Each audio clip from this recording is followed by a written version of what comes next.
Welcome to valwyattmarine.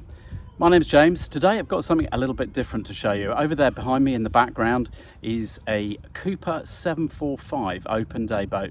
I'm going to get you on board and show you just how much space it's got to offer. Taking you round from the outside and show you this boat, then we'll jump on board and get up a little bit more up close and personal. This boat's actually, it's an RCD category C for 12 passengers, and when you get on board you can feel there really is that much space for that number of people comfortably. So predominant features, you've got this really wide rubber fender around here, so you don't really need to worry about bumping the boat. It does have fender clips as well. They're actually rather nice pop-out stainless steel fender clips, but you may choose that you might not even need them.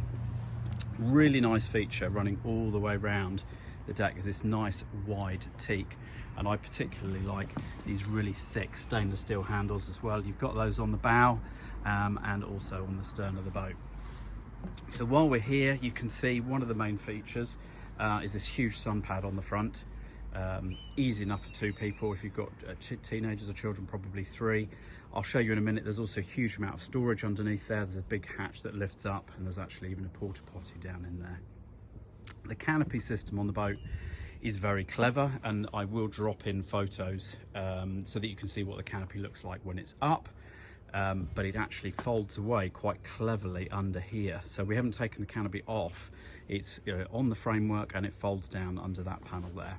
The canopy of the boat is actually being replaced, and contact us, the vendor is contributing towards that, but we can discuss exactly how that would work if you're interested in buying the boat. So coming aft, again you can see you've got that lovely wide teak going round and then up onto the stern there as well.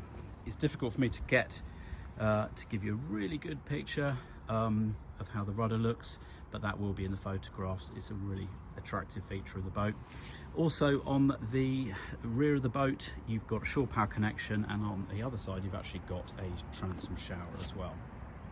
So let's get you on board. So I've just stepped in on the port side. There's excellent access. You've got a side step on both sides of the boat, so it's easy boarding if you're going in and out of locks.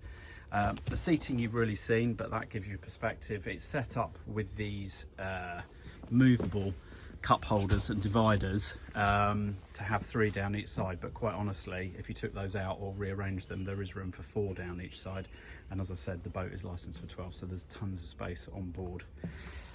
Features I'll just draw your attention to: there's a Fusion sound system that does require a physical connection. It's not a Bluetooth, but it will hook up via an aux cable. You've got storage under these side lockers. Your battery master switch is there. There is a shore power connection, and then you've got a 240 socket on board the boat. Your fridge,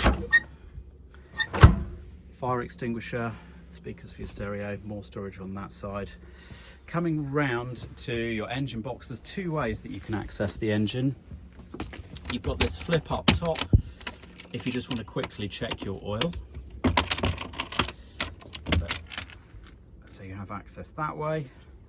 Alternatively, if you wanted to actually carry out some engine maintenance, the whole engine box is hinged on the forward side and it just lifts up from the rear, so that's actually what you need to do for maintenance. Coming round to the helm position, it's quite a clever arrangement here. This cushion here is loose, so there is 2 levels of cushion. With that V-shaped cushioning, you've got a raised helm position, which is quite good. You can see over the bow, or if you take that out, you can have a slightly lower helm position. So it's quite a nice feature that you've got those 2 options there. RCD plate for the boat, an optional control unit for the stereo, so you can change tracks, change volume from the helm position.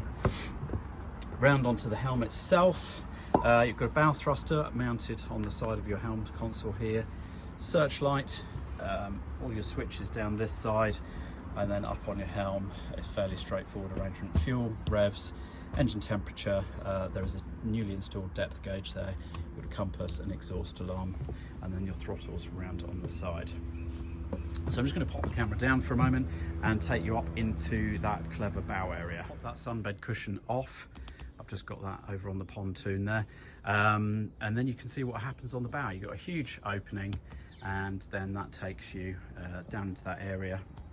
So in there's actually a porta potty stored. You've also got access to your bow thruster should you need to, and it's a slightly unusual arrangement, and I'm not sure how practical it is in terms of privacy, but you could just hop in there and use the toilet. It's an emergency facility and better than having. Very briefly, when I pop the engine hatch up, about the engine, the boat has an inboard Yanmar diesel engine. It's 30 horsepower, and that's hooked up with a shaft drive system. So the boat has a keel and a shaft, which you'll find will give you very steady and good slow straight line handling. The boat will go along very nicely in a straight line without too much steering input.